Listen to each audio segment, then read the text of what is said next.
Hey guys, welcome back to our channel. இன்றைக்கி வந்து நம்ம மூங் தால் கறி ஈஸியாக எப்படி பண்ணுறதுன்னு பார்க்கலாம். அதுக்கு முதல்ல வந்து மூங் தால் லைட்டாக ரோஸ்ட் பண்ணிவிட்டு குக்கரில் விசில் வச்சுக்கலாம். அந்த குக்கர்லேயே வந்து நம்ம வாட்டர் ஆட் பண்ணிவிட்டு garlic, green chilli, onion, tomato இதெல்லாம் ஆட் பண்ணிவிட்டு நல்லா விசில் வச்சுக்கோங்க.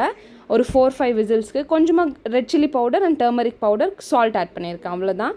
இதை வந்து 4 விசில்ஸ் வச்சுட்டு நீங்கள் வந்து நல்லா சட்டியில் போட்டு கடைஞ்சிக்கோங்க. இல்லைனா உங்களுக்கு மிக்ஸ் பண்ணுறதுக்கு ஏதாச்சும் இருந்துச்சுன்னா மிக்ஸ் பண்ணிக்கோங்க. இப்போ தாளிக்கிறதுக்கு வந்து ஆயில் போட்டுட்டு இதில் நான் ஜீரா, அதுக்கப்புறம் கடுகு மட்டும் போட்டிருக்கேன். ஜீரா வந்து கொஞ்சம் ஜாஸ்தி ஆட் பண்ணியிருக்கேன். இது கூட நான் இங்கே சாப் பண்ணி வச்சுருக்கேன் பார்த்தீங்களா, green chilli, red chilli, garlic, ginger, onion, tomato, கொத்தமல்லி, கருவேப்பிலை. இது வந்து ஃபஸ்ட்டு வந்து ஹிங் பவுடர், அதாவது பெருங்காயத்தூள் போட்டுக்கிட்டு இது கூட ஜிஞ்சர், கார்லிக் போட்டுட்டு அது லைட்டாக ரோஸ்ட் பண்ணிக்கோங்க. அதுக்கப்புறம் ஆனியன் போட்டுட்டு அது லைட்டாக ப்ரௌனாக ரோஸ்ட் ஆன உடனே கொத்தமல்லி, கருவேப்பிலை ஆட் பண்ணிக்கலாம். ஆட் பண்ணிவிட்டு ரெட் சில்லி பவுடர் கொஞ்சம் ஆட் பண்ணிக்கலாம். ஏன்னா ஏற்கனவே க்ரீன் சில்லி, ரெட் சில்லிஸ் இருக்கு இல்லையா, அதுக்காக.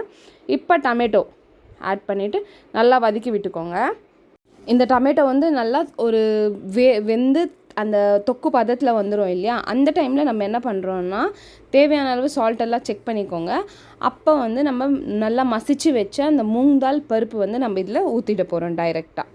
இதெல்லாம் ஆட் பண்ணிவிட்டு தண்ணி எவ்வளோ தேவையோ அவ்வளோ ஊற்றிக்கோங்க. ஏன்னா இது லைட்டாக ஒரு 5 மினிட்ஸ் கொதிச்சா போதும்.